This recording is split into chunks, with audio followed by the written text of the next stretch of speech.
नमस्कार मित्रमैत्रिणींनो, vlogs with प्रतीक्षामध्ये तुमच्या सर्वांचं मनापासून स्वागत आहे।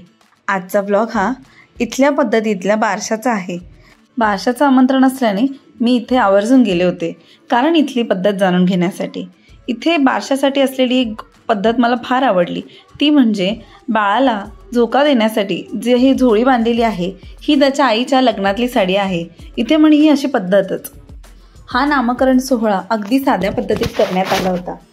या नामकरण सोहळ्यात इथलं साऊथ इंडियन पद्धतीचं जेवण ट्राय करायला मिळालं।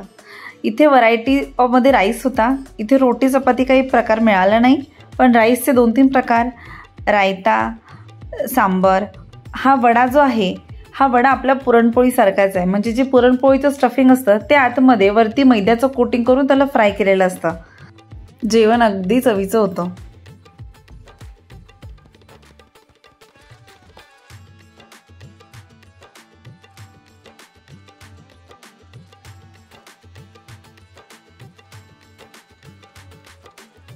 बारसा झाल्यानंतर संध्याकाळी आम्ही फिरण्यासाठी निघालो होतो कैलासगिरीला। कैलासगिरी हे विशाखापट्टणम शहरातील टेकडीवर असलेले एक पार्क आहे। या टेकडीवरून विशाखापट्टणम शहराचे सुंदर दृश्य पाहायला मिळते।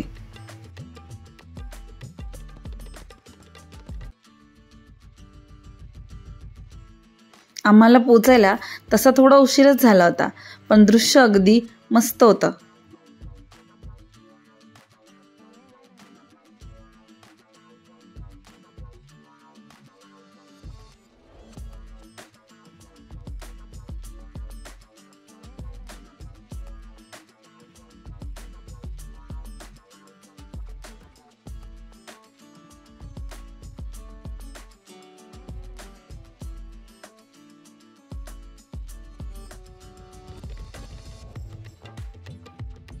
इथे पाहण्यासारखं 9D show, shopping stall, food stall आणि इथे मेन आकर्षणास पात्र असलेले ते म्हणजे इथली महादेव आणि पार्वतींची मूर्ती। विशाखापट्टणम रेल्वे स्टेशनपासून हा स्पॉट 10 किलोमीटर अंतरावरती आहे, तर बस स्टॉपपासून 8 किलोमीटर।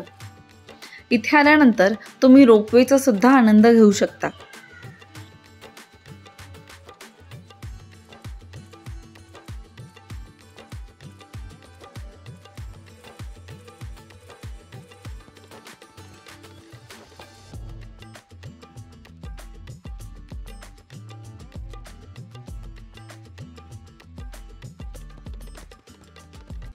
काही आर्टिस्ट इथे स्वतःची कला देखील दाखवण्यासाठी येतात।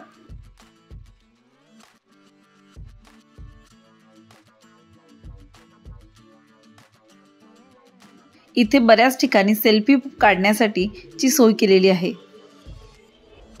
व्हिडिओ आवडल्यास चॅनलला सबस्क्राइब व लाईक करायला विसरू नका। पुन्हा नवीन व्हिडिओमध्ये आपण भेटूच, पण तोपर्यंत मस्त रहा, स्वस्थ रहा आणि नेहमी हसत आनंदी जीवन जगा। धन्यवाद।